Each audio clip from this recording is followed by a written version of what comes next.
రాష్ట్ర అధ్యక్షుడు ఎవరైనా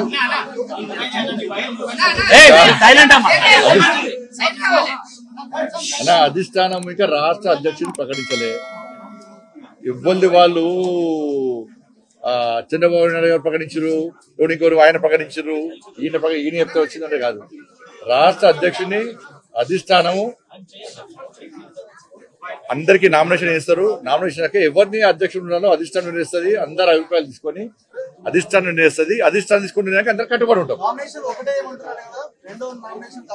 భారతీయ జనతా పార్టీ ప్రజాస్వామ్యబద్ధమైన పార్టీ. ఒకటే నామినేషన్ వేయాలి, రెండే నామినేషన్ చెప్పారు. నామినేషన్ ఓపెన్ ఉన్నాయి, నామినేషన్ ఎవరైనా వేసుకోవచ్చు. మరి అధిష్టానము అన్ని ఆలోచించి నిర్ణయించుకుంటే దానికి కట్టుబడి ఉండాల్సిన బాధ్యత కమిట్మెంట్ తో పనిచేసే ప్రతి భారతీయ జనతా పార్టీ కార్యకర్తకు ఉంటుంది. ఎవరికి ఇచ్చారు, ఎవరు అధ్యక్షుడు ఎవరు ఇంకా కాలే కదా. సాయంత్రం ప్రకటిస్తారు, సాయంత్రం చెప్తారు నామినేషన్స్ తర్వాత. ఎవరు నామినేషన్ ఇస్తారో నామినేషన్స్ తర్వాత అధిష్టానం ఆలోచించి అప్పుడు అభ్యర్థిని ప్రకటిస్తారు. దాని తర్వాత రేపు సమావేశం పెడతారని చెప్పి ఇప్పుడు అన్ని ఫాల్తు మాటలు అంటారు. వాటిని ఎవరు సోషల్ మీడియాలో పెడుతున్నారు, నేను కూడా చూసినాను. అధ్యక్షుని కోసము, అధ్యక్షుని బాధ్యత కోసం ఎవరైనా అడగచ్చు. అడగడంలో ఎలాంటి తప్పు లేదు. వాళ్ళకు రావాలని కోరుకోవడంలో కూడా ఎలాంటి తప్పు లేదు. దాన్ని ఎవ్వరు తప్పు పట్టరు. ఎవరి వాళ్ళకి ఆలోచన రావాలని కోరుకోవడం తప్పేం లేదు. కానీ చివరికి ఏమవుతుంది, చివరకు అధిష్టానం నిర్ణయించిన వ్యక్తికి, అధిష్టానం ఆలోచించిన వ్యక్తికి, ఎందుకంటే అధిష్టానం అన్ని ఆలోచిస్తుంది, దేని ద్వారా పార్టీకి లబ్ధి పొందుతుంది. అట్లా ఒక అభ్యర్థిని ప్రకటించిన మాత్రాన మిగతా వాళ్ళు డమ్మి, మిగతా వాళ్ళతో ఏం కాదు కాదు. ఎవరితో ఏ పని అవుతుంది, ఎవరికి ఏ బాధ్యత తప్ప చెప్పాలనో అధిష్టానం నిర్ణయిస్తుంది. ఈ భారతీయ జనతా పార్టీలో ఈ మధ్య కొత్తగా స్టార్ట్ అయింది. నాకు ఈ మధ్య కొత్తగా స్టార్ట్ అయింది ఈ సోషల్ మీడియాలో ఉల్టా పోస్ట్ పెట్టి చూడు. లేకుంటే వేరే పార్టీలు చేస్తుంటారు అందరూ. చంద్రబాబు నాయుడు గారు లేకుంటే ఇంకో నాయకుడు చెప్తే అధ్యక్షుని పెట్టేటటువంటి పార్టీ భారతీయ జనతా పార్టీ కాదు. భారతీయ జనతా పార్టీ దేశంలో అధికారంలో పార్టీ, అనేక రాష్ట్రాల్లో అధికారంలో పార్టీ, ప్రపంచంలో అత్యధిక సభ్యత్వం ఉన్న పార్టీ భారతీయ జనతా పార్టీ. నమ్మిన సిద్ధాంతం కోసం పనిచేసే కట్టర్ కార్యకర్తల పార్టీ భారతీయ జనతా పార్టీ. కాబట్టి అధిష్టానం అన్ని చూస్తున్నది. ఎవరైతే పార్టీకి వ్యతిరేకంగా వ్యవహరిస్తారో, ఎవరైనా ఇప్పుడు పెట్టలే సోషల్ మీడియా ద్వారా కానీ ఇతరత్ర వాళ్ళకున్న మీడియా సాధనాల ద్వారా కానీ పార్టీకి వ్యతిరేకంగా, పార్టీ అధిష్టానం నిర్ణయించిన అభ్యర్థికి వ్యతిరేకంగా ఎక్కడ ఏం చేసినా కూడా పార్టీ చాలా సీరియస్ గా వ్యవహరిస్తుంది. బండి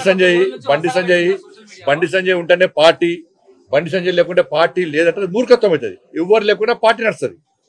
నరేంద్ర మోడీ గారి నాయకత్వంలో, జేపీ నడ్డా గారి యొక్క నేతృత్వంలో పార్టీ తెలంగాణ రాష్ట్రంలో ఎట్టి బస్సులో రాబోయే రోజుల్లో అధికారం రాబోతున్నది.